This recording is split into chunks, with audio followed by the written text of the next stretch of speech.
Welcome to the Cripescast. This is the podcast where we talk to people for and or from the Midwest. I'm your host, Charlie Behrens, and here's this week's episode. Hey, folks, welcome to the Cripescast. I am here with Dana Ehrman, ladies and gentlemen, Milwaukee's own. Dana, how's it going? Charlie, I'm doing well. Thanks for having me on the Cripescast. For people who don't know, you are a staple in the Milwaukee comedy scene. That's very nice. It's very true. Actually, you were, I believe, first opener I ever had. I believe so, because it was the first time you did Turner Hall, 2 shows, sold out, and I got to open for you on those. Yeah, and then the night before I did Skyline Comedy Club. That's right. But I don't think you opened there. I wasn't there. I think that might have been a local opener at Skyline. Or I'm just forgetting about that opener. But anyway, you're the first opener that I recall in this moment. And it's been real cool. We've done a lot of shows since, and we got to do a lot more shows starting in the fall when I'm starting to tour up again. But anyways, enough about that. Thanks for coming in. How you been? I've been doing okay. Things are busy, comedy and just life, but I think you can relate to that better than anybody, right? Yeah. You're on the road, just came back. Yeah. Back on, back off, the whole thing. Mm-hmm. But how about you? Have you been where you been playing recently? I've been really lucky since December. I've been at a club every weekend, or more often than not, like Comedy on State, Laughing Tap, Milwaukee Improv, Comedy Cabin. So I've been very lucky getting to work with some good names there. That's awesome. Yeah. So the improv, we actually, I just want to dive into this. You were talking about this right before we started recording. They got books in their green room now. And I'll tell you what, they were not always there. And I thought, have they picked up on my literary vibe? I've talked about my English degree on stage enough that they wanted me to feel more welcome. That's not why. No, why is it? I mean, because I've done that club a bunch of times. I can't ever remember reading a book in that green room. No. I've read a beer label. That's about it. They, I guess, in the Four Corners of Brookfield, that mall that the Improv is in, there is some sort of high-end store that puts things they don't want anymore in a certain place. And books were part of that. And they snatched them up, put them in the green room, just wow, make it feel more cozy. Yeah, that's great. I wonder what the books are. I'll have to get back in there and check that out. Well, teaser, human biochemistry. Really? Yeah. Why the hell does a high-end store have random human biochemistry books? I don't know. And I didn't crack it open to see. You didn't ask questions. It may have been hollow. I don't know. I know. You always wonder, like, anytime I see books on a shelf, I'm kind of like, all right, which one of these has a hammer in it? Like, which one's kind of holding a gun, That's also a fun thing to do, a hollow out a book to put something in. I've done that. Yeah. What'd you hide in your book? Well, actually, I just did it as a gift to give someone. And go to the library and their little shelf of books they're selling for 50 cents and just pick out something boring as shit and hollow that baby out. Yeah. Isn't that crazy that books have become like DIY things, Yeah. Man, I read this story too that said that we're just being worse readers as time has gone on. I was going to say, we'll do anything with a book as long as it's not reading it. Right. Yeah. I know. Do you read a lot? Oh my God, I don't. Oh. It's shameful. No. I mean, I read a lot of articles on the internet, but I'm not trying to say that's the same. But yeah. Yeah, I know. I was like that for a long time, and then I kind of started reading more recently. Not because I'm better than you, but But it's not because you're better than me. No, I don't know. I just been. You know what? It helps me sleep. No, I'm all about those screens right before I get my shut eye. Are you? Yeah. You like that blue light just doing its thing, just keeping you awake longer? You know it. Just funding the melatonin, big melatonin. I'm doing the New York Times crossword from 1987 right before I close my peepers. Oh, I didn't even know that was an option there. Oh, yeah. If you sign up, you get the archives, baby. Really? Yeah. Oh, now I'm tempted. That sounds actually kind of fun. I've never been a big crossword person. What does it take to be a crossword person? What kind of skills do you have to bring to the table? Well, reading would help. Reading would help. I'd be better at it if I read more. I mean, can you use dictionaries? I don't. What are the rules? You make your own rules. You can even have auto check on so that God. checks as you go. Oh, that's not fun. Well, you don't have to have it on. I suppose. I'm not telling you how to live your life. No, I suppose these are different options. And who am I to judge? Let's get you on board. Okay. All right. I'm with that. Hey, I want to start off this episode with the question we've been ending a lot of Cripescast with, but I kind of want to get it off the top of the deal from now on. What makes you say cripes? What makes me say cripes, among other things, is getting a work phone call. Getting a work phone call. Anything can be an email. Okay. Getting a call is an act of aggression. Wow. Email me. Really? Especially because if you're going to ask me a question, I may not know. Yeah. So then we're just on the phone, Put you on the spot. Yeah. Wow. Let me figure it out. Get back to you. Yeah, you're a pontificator. You're a thinker and an absorber, and you do not want to be called. I called you also, and I don't remember you picking up. So this tracks. Yeah. See? You're more of a texter. I am. God, that's interesting. That's kind of that's I think almost a popular thing these days too. To not want to do the phone call. I want to figure it out over the phone. I suppose, but at least, if it's like you, a friend, I can see that you care through that. But at work, what are you doing? What am I supposed to get out of that? Yeah. Do you guys have a lot of Zoom calls? A fair amount, yeah. Okay. We do a fair amount of Zoom. Skype's going out of business. Is it? Yeah, because they clearly, messed up the pandemic opportunity and never recovered. How does Skype? What's the one? Oh, Zoom. Most people do Zoom. Yeah. Man, what a deal. I just said Zoom call. I didn't say Skype call. Well, it's become like Kleenex. Like that's just what we say. Yeah, that's crazy. What's the etiquette on turning the camera on in a Zoom call? Mandatory. It's mandatory. Mm-hmm. Yeah. Here's my thing with that. I get that, people want to see each other face to face or whatever, but I just feel like we're always looking at these things, and maybe it'd be better to just everybody on the call just go take a walk and put the phone in their pocket, Oh, I like that. And it would like lower everybody's blood pressure, Mm-hmm. and just say this is a walking Zoom call, Especially if it's going to be one that's more, one person talking. Just let me listen and do whatever. Yeah. I like the way you think. Yeah, that's because I'm not trying to be rude. For a while I was just like doing that, not really being, because I don't work in like a business. Yeah. I mean, I do this thing, but then there are some business phone calls, but it went from like conference call to Zoom call. And at that point, I just never made the transition. I was just always in conference call mode because then I could walk around. So like, I thought it was weird people were turning their cameras on. I was like, I don't need this in my life. I don't need to be looking at this devil machine longer than I have to. So I just, turned it off. And then all of a sudden, I became the rude guy. And I didn't even know.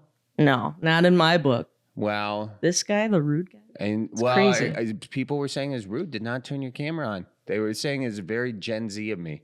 And I was like, well, I can't help it. I'm young for my age, Yeah. But also that my intent was just never to, I am paying attention. In fact, walking helps me pay attention. Yeah. Helps focus. Yeah. But anyways. I don't know. I can't adhere to society's rules. Let me be free. She says with a Fleetwood Mac shirt on. I like it. Let me go my own way. Yeah, you could go your own way. I don't know the rest of the lyrics, but it'd be funnier if that's I the did. main one. You can go your own way. Let's see. Ooh, that was Packing rough. up, shacking up's all you want to do. Nice. Well done. So Dana, let's let people know sort of your journey into comedy. What was the first joke you told? Oh, first joke. I don't even know if I know first joke. Charlie. Was that memorable, huh? I can't remember my first joke. Oh, maybe I can. No, but I can tell you this though, Yeah. because I started in college. It was like a club you could join, stand-up comedy club. And I joined because I was like, oh, I got to put myself out there. Got to do something different. As a freshman, I got to just try something. And I was so nervous because that's who I am as a person. Yeah. So at my college in Kenosha, I took my set list before the first show and I went to the beach to just speak my jokes out to the lake, sitting on all these rocks. And despite like a mile of shoreline, another girl from college came down, sat right next to me, and clipped her toenails as I did that.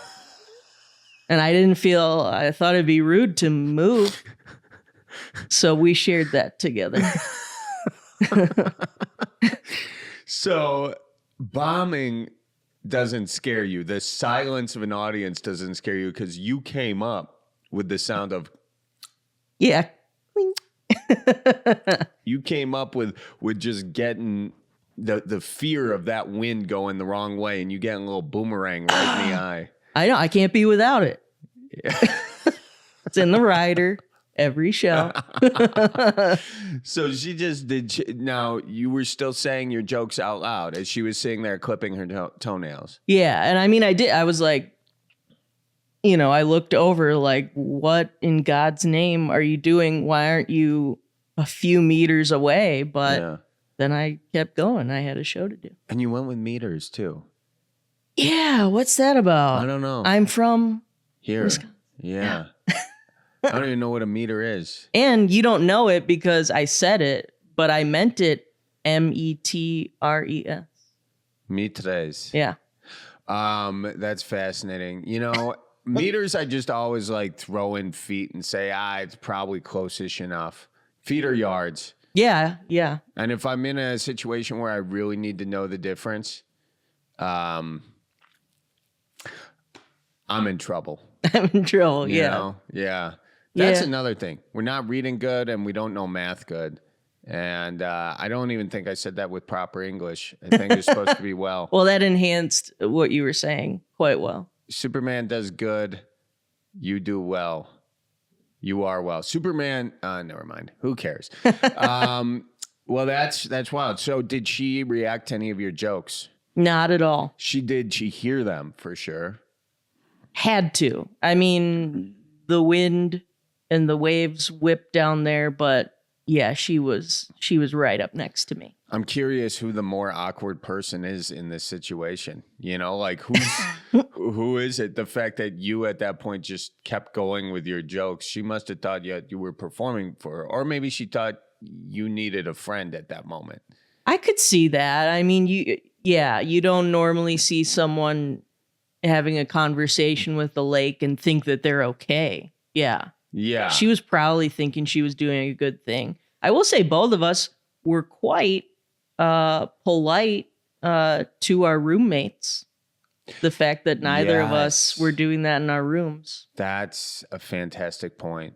Absolutely. I'm nothing if not polite. Maybe she was out there feeling out if you could be her next roommate, Too bad that didn't come to pass. I know. You guys didn't even have a conversation with each other. You just kind of looked at each other like two ducks in a pond. And yet the bond that we share, I remember it to this day. It's real. I mean, you're bringing it up right now. Mm-hmm.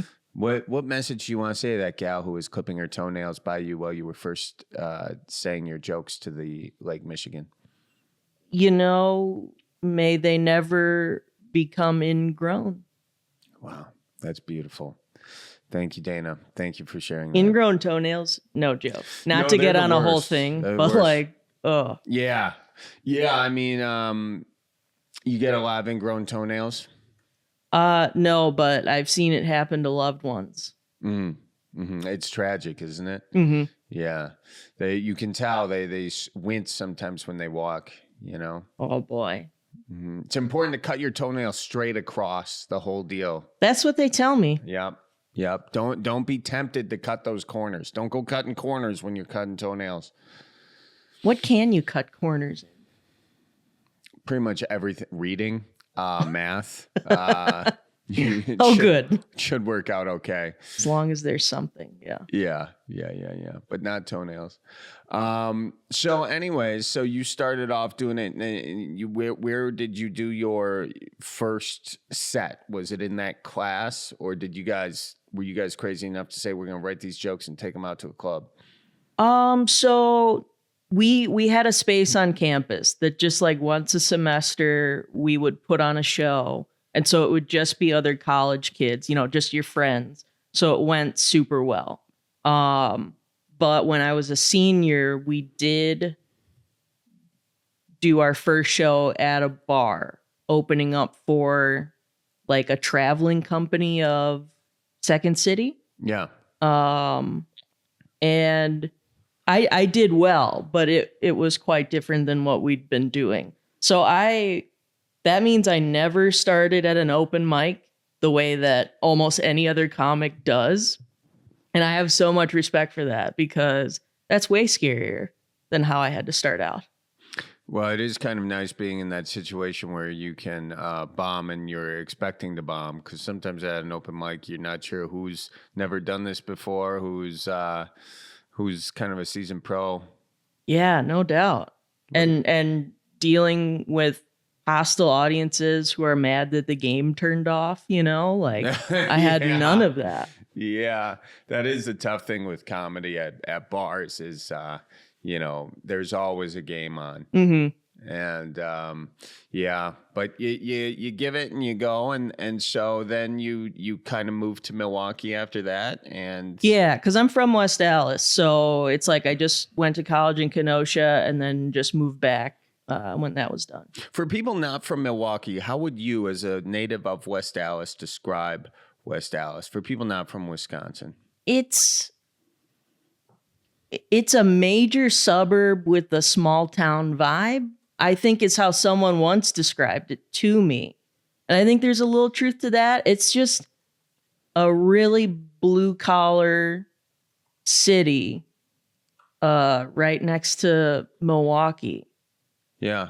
I mean, there are jokes about West Allis, right? But I never understood why people joked about it until I became an adult. Like that was just life to me and right. Like where I grew up. And it was only after becoming an adult and going elsewhere that I'm like, oh, okay, I see the quirks a little bit. Yeah. People call it Stallis. What's sort of the best joke you've heard about West Allis?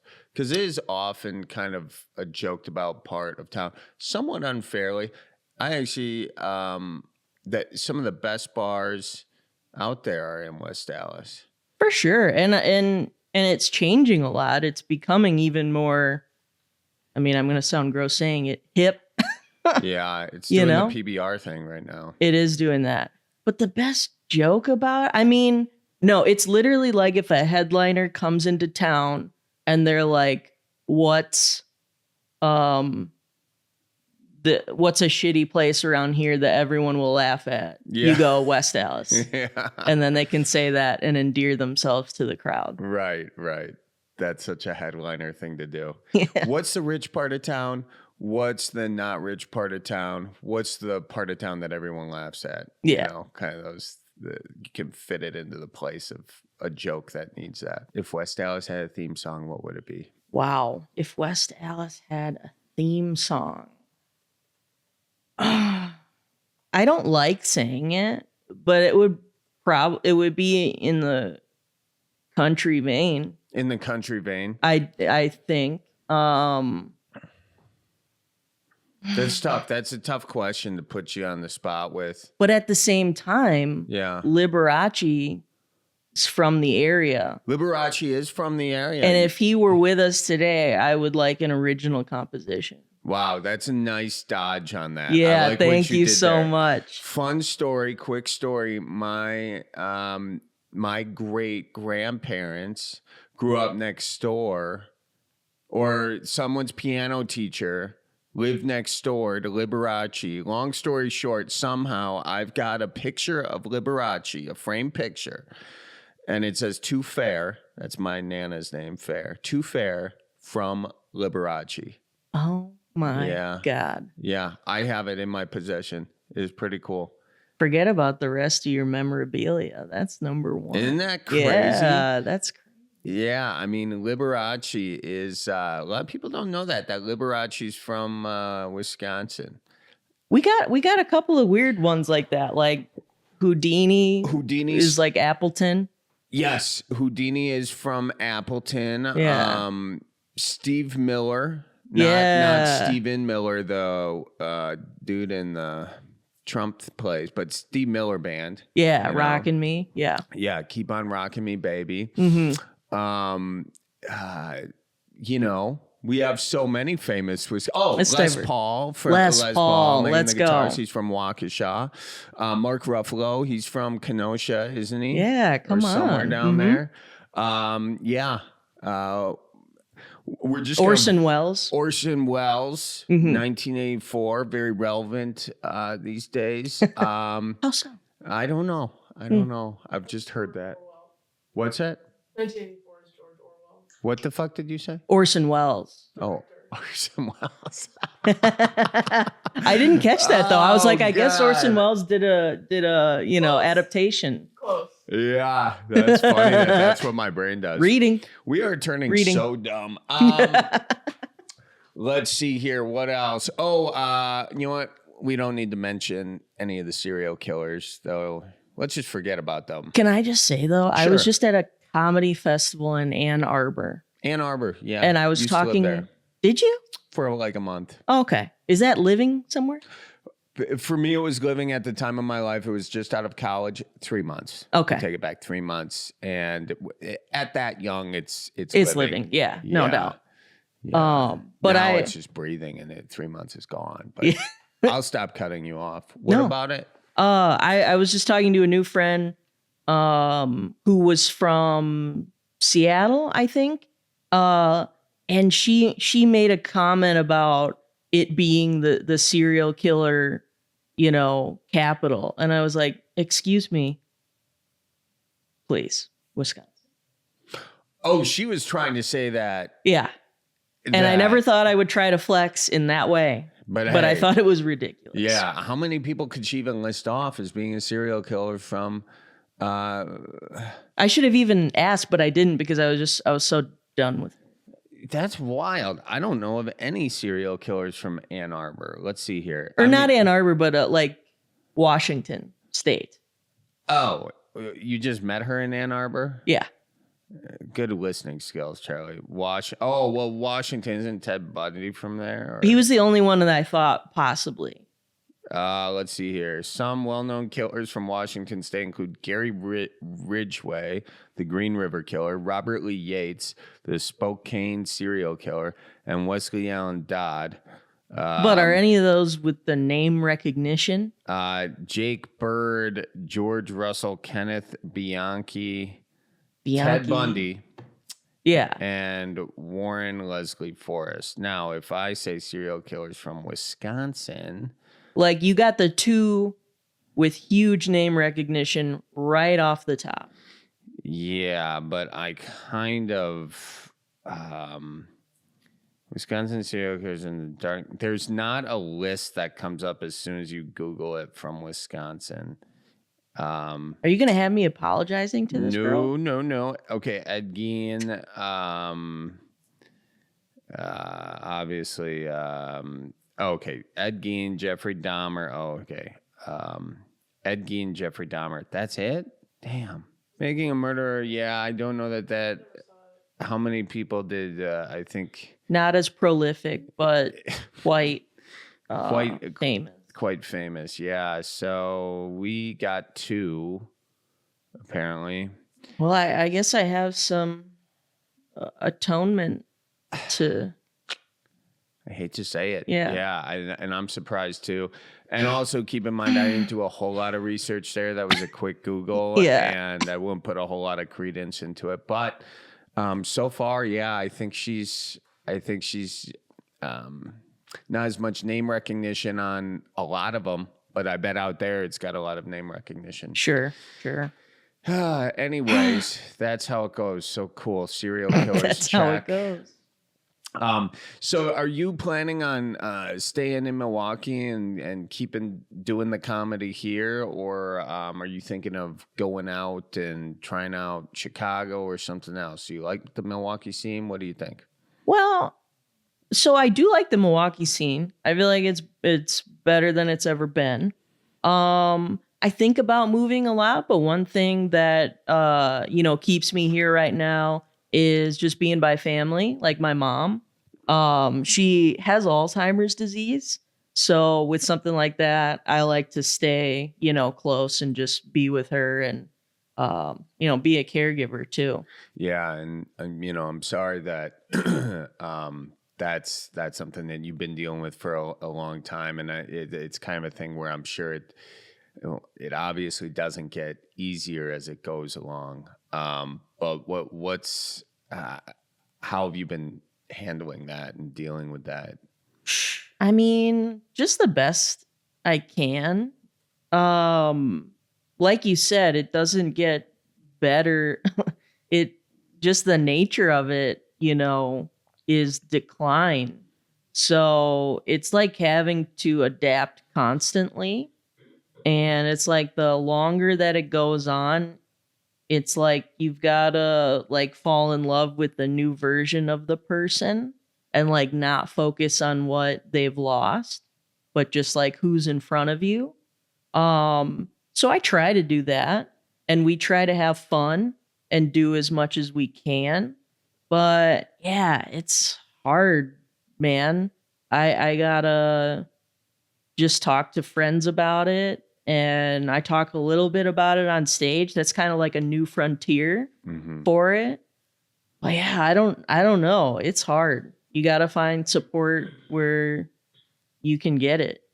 Yeah, I mean, this is something that a lot of people struggle with. I think we all know somebody kind of who has it or is helping out a parent or a friend with it. And you've been dealing with it for a while now. Yeah. And do you have like any tips for people who might have just discovered that this is happening with a loved one, and how to sort of interact with it, how to sort of approach it? I mean, you just mentioned, which I think is very beautiful, like seeing every stage and every phase of Alzheimer's being like a new opportunity to fall in love with this person, which I think is so cool. And I've never heard it really said that way. But do you have any other tips or things that you'd recommend for people? Yeah, there's so many things. I mean, if you're starting to notice something with like a parent or a grandparent, I mean, there are signs of normal aging, but then there are signs of dementia. And so I think it's really important. You can go on the internet, and like the Alzheimer's Association has a lot of resources. But if you even have like an inkling that something could be wrong, get that person into their primary care doctor and make sure somebody goes with them, like whether that's you or somebody else, just to kind of get screened for it.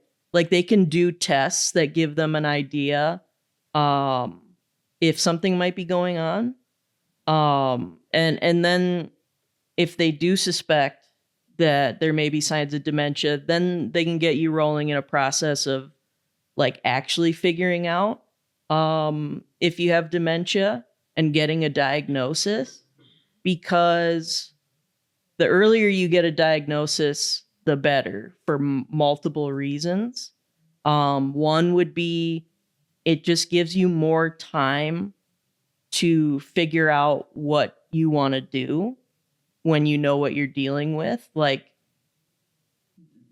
you can figure out, plans for care, making financial plans, all that. The more time you have to do that stuff, the better. But also, this wasn't an option for my mom at the time. But right now, if you get an early diagnosis, there are 2 treatments available that only work if you're really early in the process, that try to slow down the progression of the disease. So, I mean, those are like practical things that I would do if I thought someone in my life was showing signs, but then also to just try to learn about it any way you can, reading, and also like maybe taking in some education programs from a place like the Alzheimer's Association that just kind of tell you what you can expect and give you tips for like how to interact with someone as it progresses. You know, you learn things like not to argue with someone, because that'll just confuse and upset them. Like if they tell you something that you know is not true, you might just like roll with it because, you know, why not? You just, the further along that you get into it, you gotta join that person's reality, even if it's not yours. So, yeah, sorry, that was a lot, but No, I mean that's super helpful. I mean, and as crude of an analogy as this is, or like it's almost like improv to like it is though. Yeah. there's like an improv. The game is yes and. Somebody gives you something and then you say yes, that is true, and this. You don't say no, but, because then there's nowhere for the scene to go. And I mean, it's almost an interesting way of thinking of it, of like at a certain point you're kind of almost playing a game. Kind of, yeah. And it's hard. It's easier to say that than it is to practice it. Yeah, I was just gonna say that's easy to say when it's not your mom or someone that you love with all these memories and everything there. And well, and that's even another thing is like if I come across somebody else with dementia, it's easier for me to embody those principles with them if I didn't know who they were before. Right. But it's like when it's your loved one right in front of you, you remember when they were sharp as a tack. Yeah. You know that they used to be capable of critical thinking and logic. And so sometimes when the situation's right in front of you, yeah, you're like, Yeah. like, why don't you get it? Even though you know why. And sometimes you can't help it. Like my mom was known for drinking Coca-Cola. Like she would have several a day. And I got her one not that long ago. And she looked at it and was like, Coke, I haven't had one of these in 20 years. And I couldn't help it. I was like, Carol, that's insane. Like, and I know I shouldn't have done that. I should have just been like, I know, right? But I was like, oh my God. You gotta be kidding. So yeah, it's hard because you can do so well and just like lose your patience one time and just feel like you've screwed everything up. Yeah. I mean, obviously, and then how do you? I think you just saying that is really important for people to hear, because I'm sure there's a lot of people out there blaming themselves for a mishap here or there, and maybe still are. But hearing you say that, I think is really impactful and all that. Do you have more that you kind of want to say on that? Like, or you know what? As I'm struggling to kind of ask you questions about this, I think. What are questions that, like, because I think it's tough for people who are not experiencing Alzheimer's in their life to kind of maybe engage without saying like, oh, how's your mom doing? Are there like maybe questions that you wish people would ask you, or like areas to take the conversation, not to take the conversation when it comes to like being sensitive about what somebody's going through? Well, that a that's a weird- very nice question. Is it a nice Yeah, question? It's yeah. also kind of a lazy question. What question should I ask you right now? No, but no, that's really nice. Well, I think so many people are caregivers, and that's not something I had any concept of before. And same with the disease. Like before this touched my life, I knew nothing of Alzheimer's disease except like, oh, they forget stuff. Right. And it's like it's so much more than that, because it's not just forgetting information, it's forgetting like people, it's forgetting how to do things. It's a physical decline that accompanies the cognitive decline. And then I just had no idea what it's like to be a caregiver. So for Wisconsin alone, almost 111,000 people have Alzheimer's, and 205,000 are caregivers. And they crunch the numbers, and it's like if you figured out the value of all the hours of unpaid care that family caregivers provide, it's in like the billions. Wow. It's just, so I think if you know somebody who is caring for another, and I mean, this can even be just the people in your life that are parents who are taking care of kids. I mean, it's such a gargantuan job. And I think a lot of people close to me are very sweet and want to know how they can help.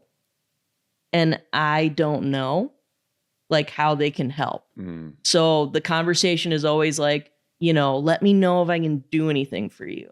Mm-hmm. And I'm always thinking, I don't know. Mm-hmm. And so I think if you have a caregiver, a better thing to do than say that is to just pick something to do for them and do it. Mm. Because that alleviates any guilt they might have asking for help. It takes the onus off of them to figure out like how you can be helpful. So I think that would be a good thing for caregivers in your life. But otherwise I do just like being asked how my mom is, because it just opens the door for me to talk about it, whereas other times I feel like maybe I'm bringing it up too much, and that just like tells me like, oh, it's okay to just like talk about the situation. Mm-hmm. But then as far as that's a real good point too. Of like, I think some people would say, I don't want to bring it up if you don't want to talk about it, don't want to ruin the mood or whatever.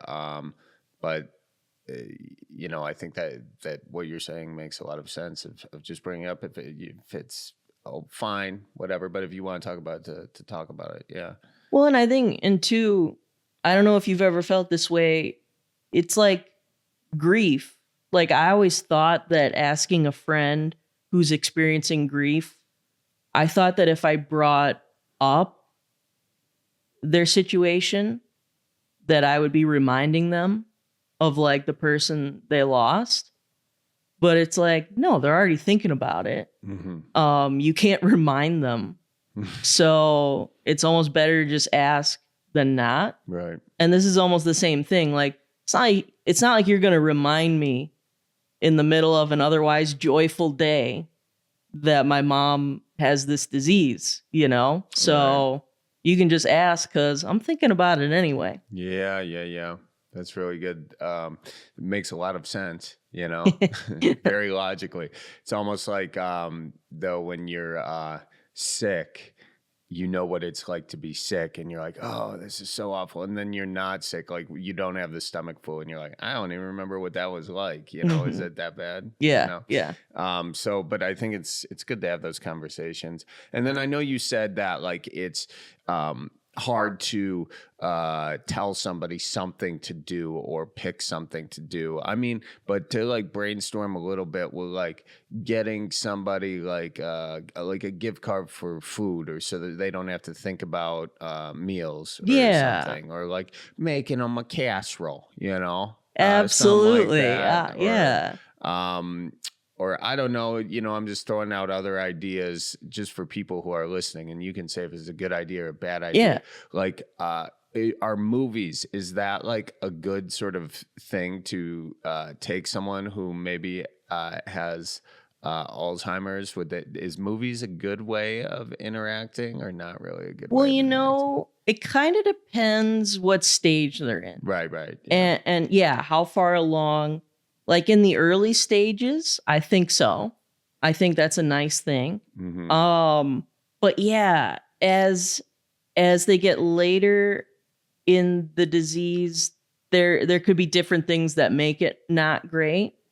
And what's so weird is my mom kept saying about a year ago, like, we got to go to the movies, because she remembered that that's a fun thing to do. Mm-hmm. She didn't realize that everything about it, she wouldn't actually like it anymore.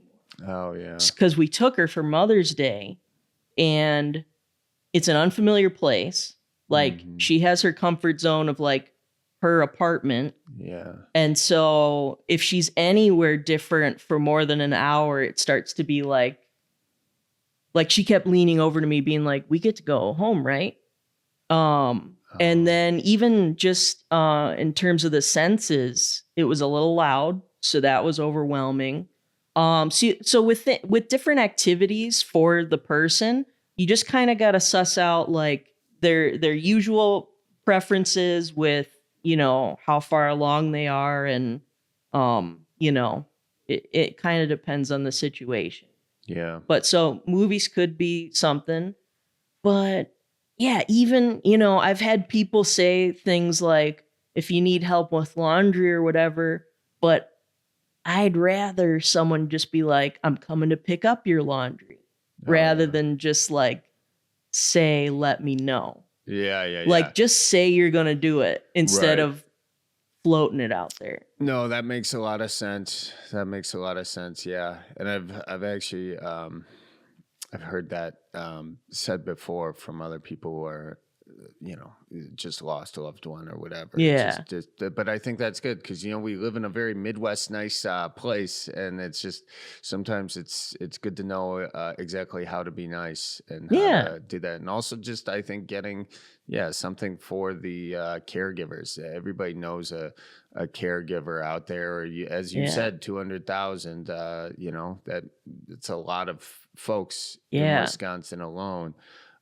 So if you know someone caregiving, it's not necessarily just about who they're taking care of, but taking care of the people who are taking care of the folks that are creating an incredible economic value for the state, because without you guys, that money, it's taxpayers are paying for it. So you guys are really, and that's a whole other part we won't even get into of like, we need the family caregivers because there aren't enough professional ones. Right. Like, there's such a shortage. And then finding good ones and ones that gel with your loved ones. Yeah. That's not an easy thing to do. Mm-hmm. Well, anyways, if there's anything you need me to do, just let me know. Okay. Will do. Yeah. Just kidding. I'm going to get you a casserole. So I do want to switch gears here, unless, of course, there's something that you wanted to say about Alzheimer's and more about what people can do before we kind of swap over this more fun aspect of the deal. Well, yeah, only like if you have questions or whatever, like go online, go to like alz.org for the Alzheimer's Association. There's a ton of stuff you can read about what the disease is and what signs are. And if you're already a caregiver, they have a 24/7 helpline that's free that you can call, and like a master's level clinician will answer and like give you advice or like guide you through something or whatever. But also, because it's my life right now, I'm like starting to talk about it in comedy. But it can be a tough thing to like, how do you transition into like, well, my mom's got Alzheimer's, and then you feel the crowd just go like, silent, uncomfortable. Like, it's an interesting challenge to try to do that and still be funny and not like absolutely kill a show, you know? I've seen you do it. A few jokes here and there. You do an incredible job. Each one is really, really funny. Trying to get better, yeah, and add more. And yeah, it's a tough thing. Anytime you bring up a serious topic, yeah, you got to kick the piss out of it pretty quick. Yeah, otherwise people will get uncomfortable, and it's not easy. But I think super important because so many people are dealing with this, and they want to laugh about it, and they can recognize. They have that recognition of those very nuanced, very specific things that you encounter in dealing with your mom with Alzheimer's. Super universal. And even not just to Alzheimer's, just with caretaking and being a caretaker. I mean, there's so much rich stuff there. I'm really glad you're diving into that. Oh, thanks, man. Yeah. Anything else that you wanted to chit chat about that? I think that covers it. Okay. All right. Well, I do want to sort of transition, play a couple games with you here. You are quite the Wisconsin State Fair connoisseur. Oh, I appreciate that. Takes one to know. Well, I want to know State Fair hot takes. Best food you've had at State Fair. Ooh, best food I've had at State Fair. Oh man, I did enjoy the hot dog donut combo. Like it was like a donut bun. I remember that. Yeah. And some glaze on it. That was really good. But also you can never just pick one, can you? Someone's feeling left out. All cheese things. Yeah. Are you talking like deep fried cheese, or are you talking like kind of sort of that real fancy type cheese? All types. Okay, so it just doesn't matter. Yeah. You're just an all cheese inclusive kind of gal. I get that. Or you go into the expo and you get like those $2 grilled cheeses that they're just serving those up. Are so good, man. Yeah. Those grilled cheeses. There's nothing like a grilled cheese. I'm saying. Have you ever had grilled peanut butter and jelly? I have not. Oh, it's fucking awesome. Yeah. Worst State Fair food you've had? Oh, okay. Yeah. Well, sorry if this is lame, but in trying to make videos at State Fair, I thought I would do one where it's like eating healthy at State Fair. So I just bought like this acai bowl. Disgusting.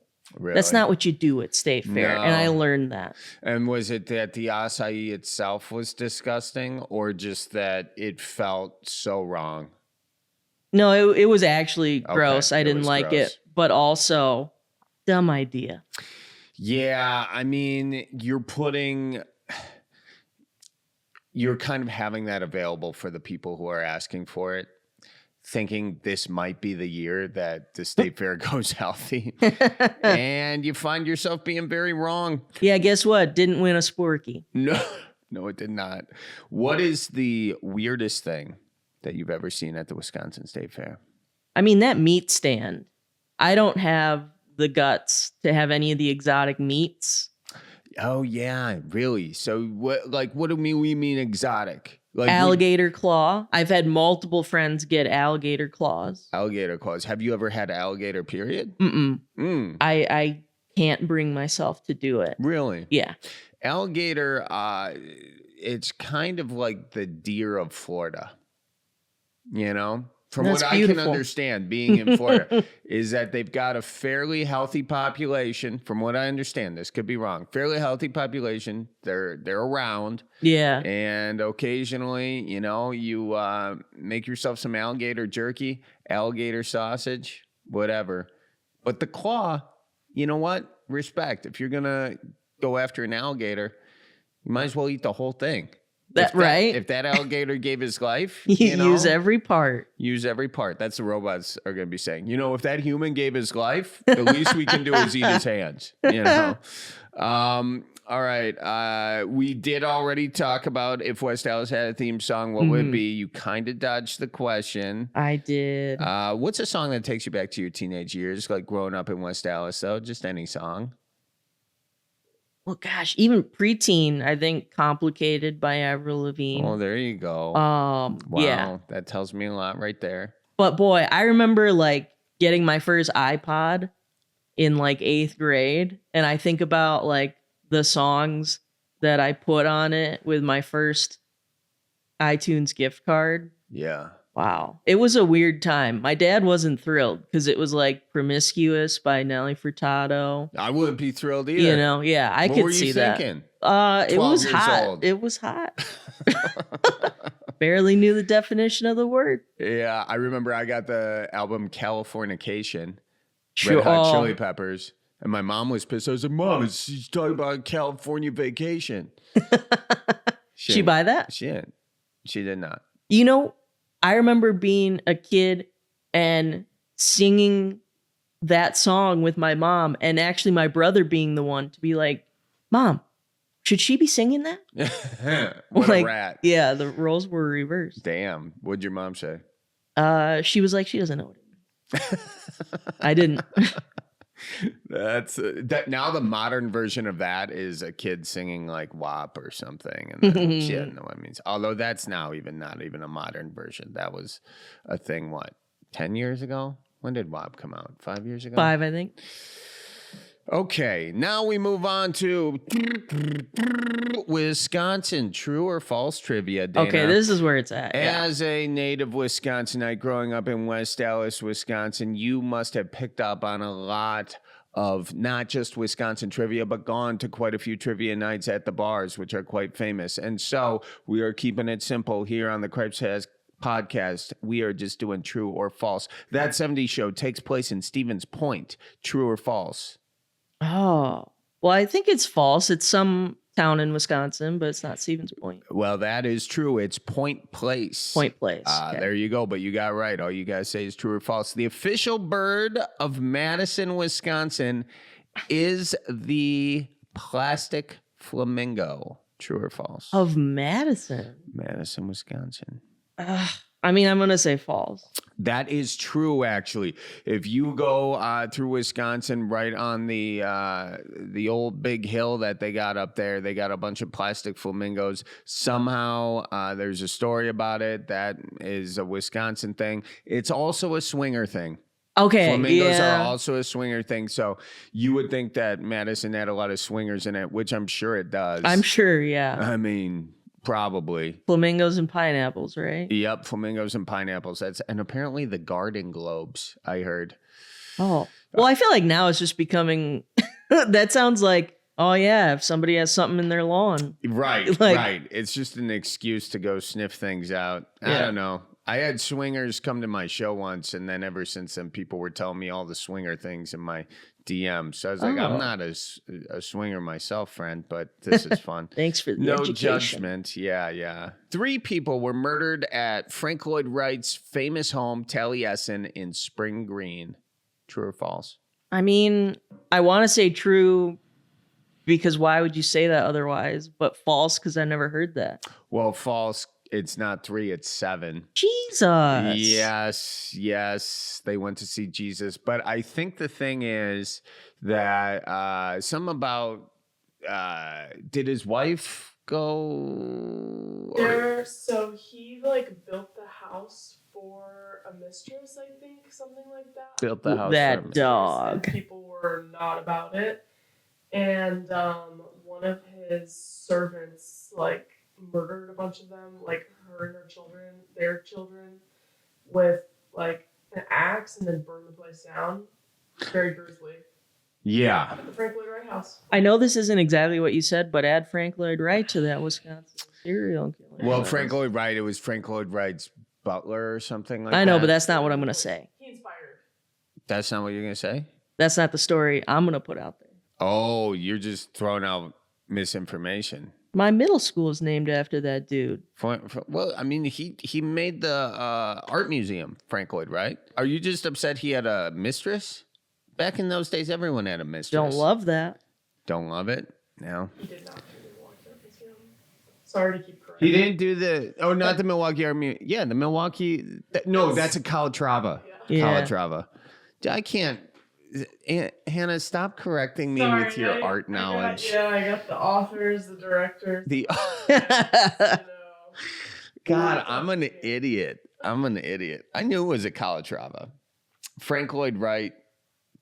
There are some Frank Lloyd Wright houses around. But it's not the art I drove museum. by He did those. the Guggenheim. He did the Guggenheim. Well, then who the hell's Guggenheim? How dare you ask that? I'm Hannah, waiting. Tell him who the Guggenheim is. I don't know. All right. The first cheesehead was worn at a Brewers game. True or false? It has to be false. It's true. It's true. And that makes sense because Formation was down kind of Walker's Point, Wisconsin, or somewhat south side-ish. I think the Formation building was down there. So, close enough to the Brewers. Also, I'm feeling foolish. No, don't. I would have failed this too. I couldn't even say Taliesin. So, Pabst Blue Ribbon sells for $44 a bottle in China. I'll say that's true. Yeah, that is true somehow. What the Hell yeah. That's insane. It's marketed as like a luxury. It's marketed as a luxury? Luxury. Imported, Really? Yeah, like a German. I don't know if they market it as American or German or something like that. So their bottle girls at the club are just coming out dressing all Perhaps. with like a friggin' firecracker and a PBR. Gotta go What to more China could you want? to Yeah. see that. Madison is the only major U.S. city located on an isthmus, a narrow piece of land between two bodies of water. I think that's true. Come on. Clearly, you've never been to Seattle, Oh, which is the only other one on an isthmus. I have. So I was just out there, and to be honest with you, no friggin' idea it was on an isthmus. I never even looked at a map while I was out there. Well, now that you say it, I'm like, yeah, it is. There's a lot of water around. Well, what? I got one right so far. No, you got more than one right. So you got a few right. I'm not even keeping track. Okay. We'll have to check the tape. The University of Wisconsin, Milwaukee's mascot is Patches the Panther. It's a panther, but I don't think his name is Patches. Damn, you're good. False. Go with that gut. Yep, false. His name's Pounce. Pounce. Yeah, sure. The Little Free Library was invented in Wisconsin. I'll say true. That is true. Good for you. You ever been to the Little Free Library? Are we talking about ones people just have on their lawns? I think so. That's what I'm thinking about. Okay, yeah. I wanted to do that with lures. Leave a lure, take a lure. Oh. You think that'd be funny? I think it would be funny. Funny or a liability? Yeah, fuck it. Just put a sign up that says not responsible for, If you get hooked. Yeah. Yeah. I love that Maria Bamford joke about the free little libraries too, where she's like, stop forcing your Dan Brown novels on me. Like, Yeah. So yeah, not everybody has a great selection. Have you ever taken a book from a free library? Yeah, I couldn't tell you what it was though. Did you carve some shit out of it and put a hammer in there? That's a good idea. No, that's not what they're there for. They're there to pass on other people's propaganda. The movie Groundhog Day was filmed in Baraboo. False. Yeah, it was filmed in Woodstock, Illinois. Wisconsin has 2 official Major League Baseball minor league teams. True. True. Beloit and Timber Rattlers. You're good. You're good. Baseball we can do. Baseball we can do.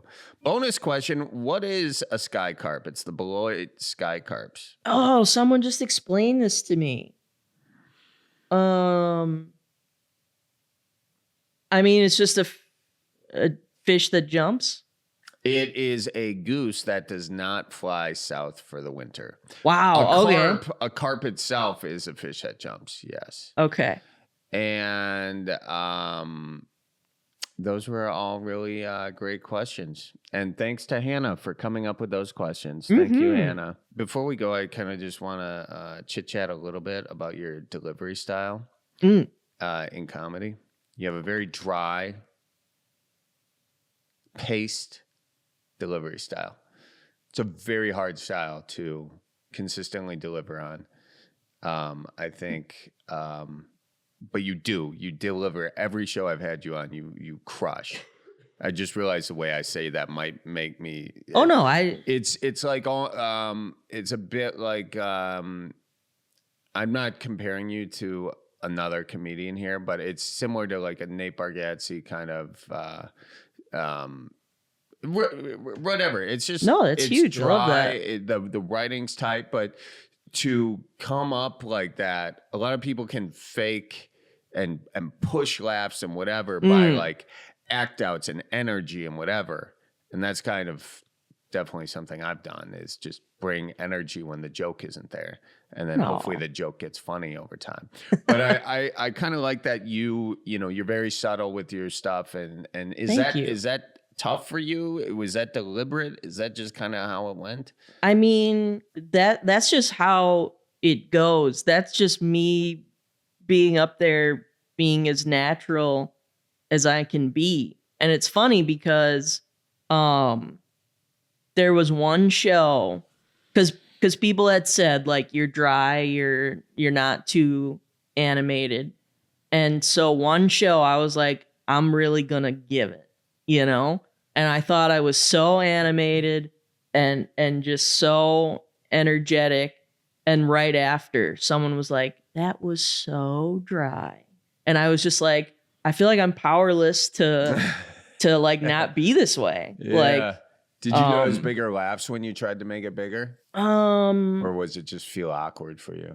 Yeah, I don't think it got any better. Oh. So no, it's just, you just said such nice things. And I thank you for it, but I'm like, I don't think I can do it another way. That's good. Yeah. Yeah, it's good to just kind of find your thing and embrace it and go with it. Yeah. I think when you're that way, you're also not trying to do everyone else. Sometimes you watch a comedian long enough, you're going to start, like for a while I was doing the thing with the mic stand that Bill Burr would do. And I was like, why am I doing this right now? Yeah. You know, and then you kind of have to catch yourself. You have to catch yourself doing a bad impression of another comedian before the audience does. Because when the audience does, it's way more embarrassing. Yeah, it's gone too far. It's gone too far. Yeah.